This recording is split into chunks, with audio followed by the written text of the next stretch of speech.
Hey everyone, this is a bit of a response to DEF, Disney Afternoon Radio's recent ninth episode, which they released just, I think, yesterday or the other day, which was centered around, of course, Valentine's. Also had an interview with Jay Schmidt, the composer of Quack Pack. So I thought I'd kind of do a response to a question and something that Jason, I think that's his name, who did solo hosting, did a solo job this week of hosting, and did a good job in my opinion, decent, did a decent job. It's a bit of a response to him. Now, I know that Jason or somebody, Jason or Matt, one of them, had private messaged me on Facebook asking if I would like to join in on the conversation, probably talk to them through like interview or something like that.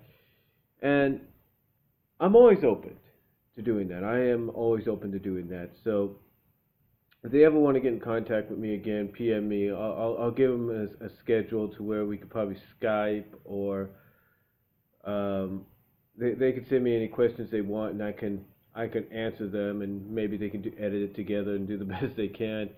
Because you see, my schedule basically is kind of like you never know when I'm going to have time to do it. So um, anyway, one of the main questions he asked, and he even talked about this in his soapbox. Jason did, was what is your favorite Disney afternoon couple? And he's asked this question basically because of Valentine's Day, and of course this is the month of Valentine's, and of course President's Day, and all that.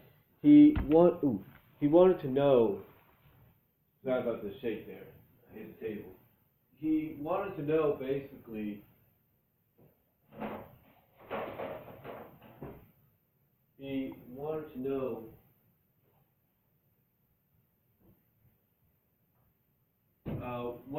what your favorite couple was.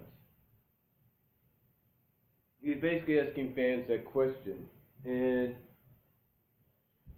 of course, like anybody that's like them and like me and anybody that listens to the show, um, I was always a fan of the Disney Afternoon. In fact, I remember watching it the very first day it debuted. It's on its inaugural day. I remember watching the marathons of the miniseries as they were shown in movie format, sort of uncut or whatever. So I remember watching them like that because I remember it being like gummy bears, and I think it was like two DuckTales, I believe, or maybe one DuckTales. I can't remember. And then it went into, well, no, it was gummy bears. It was it was the King Thorn miniseries of gummy bears. It was the Super Ducks one, Super DuckTale one on DuckTales. Then they went into the Disney Afternoon block. Then it was Rescue Rangers to the Rescue movie, and then the Tailspin movie, Plunder and Lightning, the uncut version, if you will. So I remember that. I remember growing up with it and just coming home and always loved to watch the Disney Afternoon. So like anybody back then, and even today, I've always had my own personal favorite romantic couples when it's come to the Disney Afternoon. And some are official, some should have been official, and some people might find controversial. So I'll start with a few. So that's not much of a top 10 or 15, but just to name some right off the bat. The first couple to me, again, this is going to be under like a controversial category. Cubby and Sunny. I know some people might say, well, they were like brother and sister, Brian.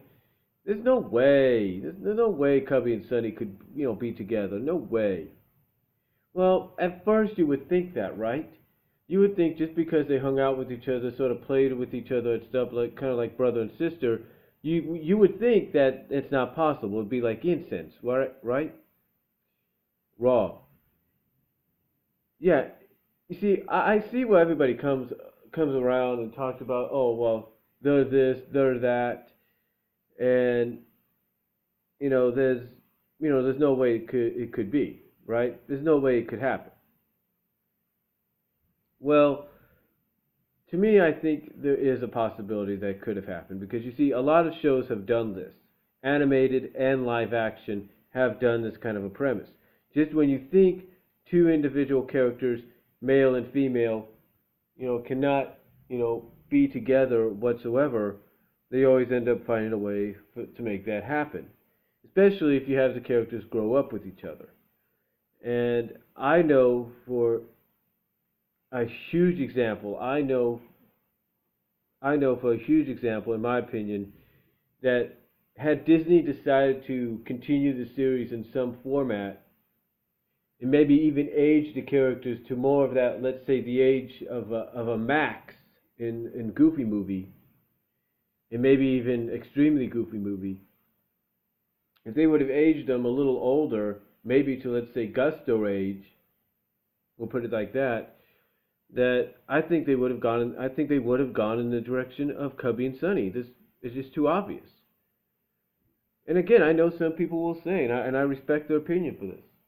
I respect the opinion of saying that they were like brother and sister. They lived in the same. Yeah, they all did. But guess what? Were they blood related? No, there was no blood relation whatsoever. They were just like best friends. It's kind of like it's a strange comparison, but it's kind of like Simba and Nala in The Lion King. Simba and Nala, when they were cubs, let's say about a Sonny and Cubby range, if you will, never thought of each other as being any more than BFs, best friends, playmates, whatever you want to call it. That's it. They never saw each other growing up and falling in love with each other, despite what Zazu said to them. So, what happens? What happens? They get older, the adulthood, if you will, kind of like young adolescent, young adult, whatever. What happens? They fall in love. So, who's to say that wouldn't have happened with Cubby and Sunny? I'm just saying. But I think if they would have gone in that kind of a direction, had they continued the series, maybe revamped it, rebooted it, done a continuation on the Disney Afternoon like they've sort of done with some of the other shows, other shows have done in the past and present, that I think honestly it could have worked, and I think they would have gone in that direction. I mean, you want a good example of what I'm talking about? A Gummy in a Gilded Cage is a good example. Here you have Cubby going with Gruffy and Zummy to go rescue Sunny. So Gruffy and Cubby are going up there. Cubby hears Sunny kind of like, not in pain, but just singing and just begging to be let go or something like that. And Cubby's like, I'm going to go rescue her. He immediately wants to take off and go save her.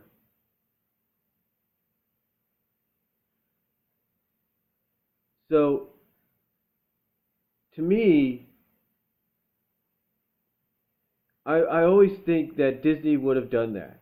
Now, would have been good if they'd done Sunny and Buddy from the Barbic gummies?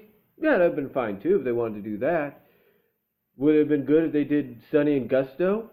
They kind of hinted at that in Rocking Chair Bear, but guess what? It always seemed to me that the biggest hint that they were going for was Cubby and Sunny, and that's the truth. That is the absolute truth. So I think to start off, my favorite couple, even though not official and very controversial in the eyes of some, one of my favorite DA couples has to be, potentially has to be and would have been Cubby and Sunny. I think there's no doubt about that, especially after what I've just said. The other Disney Afternoon couple that I liked, and I'm surprised nobody brought this up, Fenton Crackshell and Gander D. How could you not mention these two? You talk about a very good couple. You talk about a couple that kind of has a very strange relationship, a very strange and unique relationship.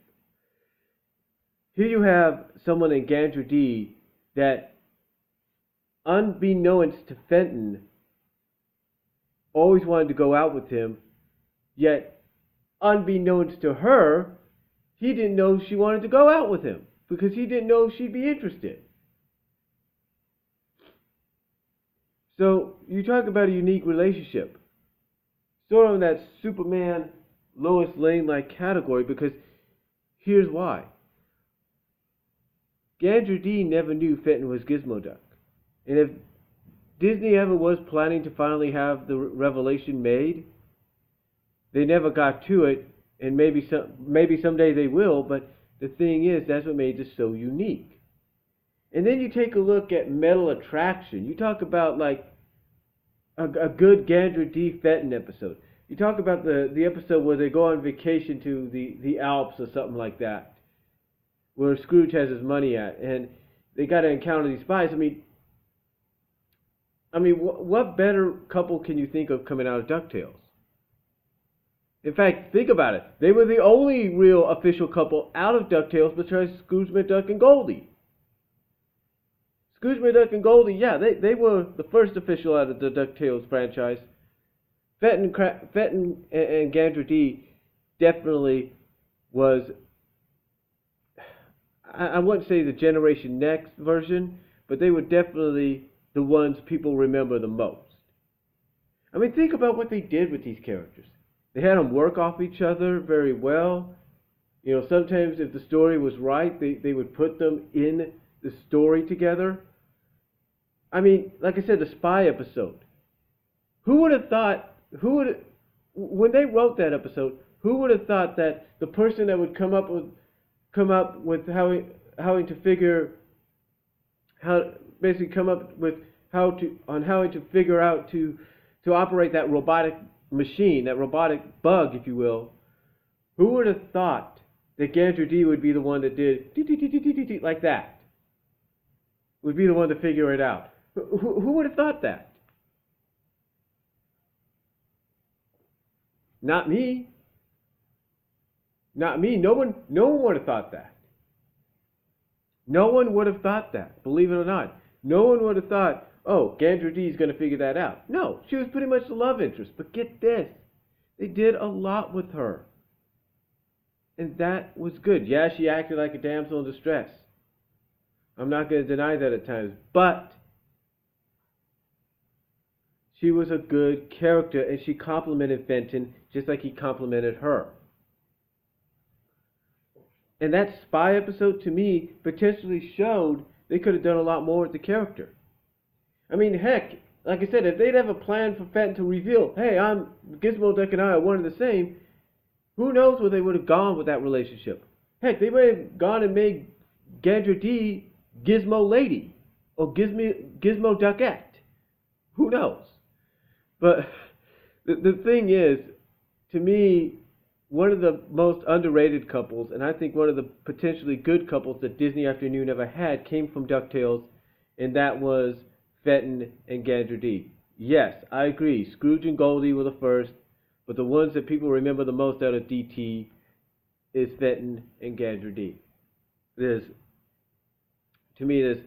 no doubt about that. No doubt about that whatsoever. Now, let's get to the other stuff. Rescue Rangers. Rescue Rangers has always been put up for debate. Rescue Rangers is always looked at as the one show where one side of the fans would be supportive of C and G, Chip and Gadget. The other side would be supportive of D and G, Dale and Gadget. And believe it or not, as a kid and even to this day, I kind of support Dale and Gadget. Now let me explain. You see, although Chip and Gadget has potential, and they do not get me wrong about that. Chip and Gadget have potential, and it follows the classic scenario of the leader getting the girl. The leader, the heroic leader, gets the girl. Even if the girl's part of the team, he ends up getting her. But here's what was unique about Chip and Dale Rescue Rangers. They created different scenarios for all three characters to make you think outside the box. One scenario for Chip was Tammy. One scenario for Dale was Foxglove. One scenario for Gadget was Sparky. And guess what? Out of those three scenarios, only two continued to flourish in the franchise of Rescue Rangers, to the point that when Boom Studios brought back Rescue Rangers as in comic book format for 8 issues, what characters did they bring back? Foxglove and Tammy. Out of the 3, Tammy and Foxglove. And why? To create that scenario of you never knew. You didn't know if maybe Gadget would just be her own person. Maybe she didn't need anybody. You never knew. But one thing Boom Studios did though, I should say, is even though they still created that cloud of judgment, they kind of did open the door to Chip and Gadget, because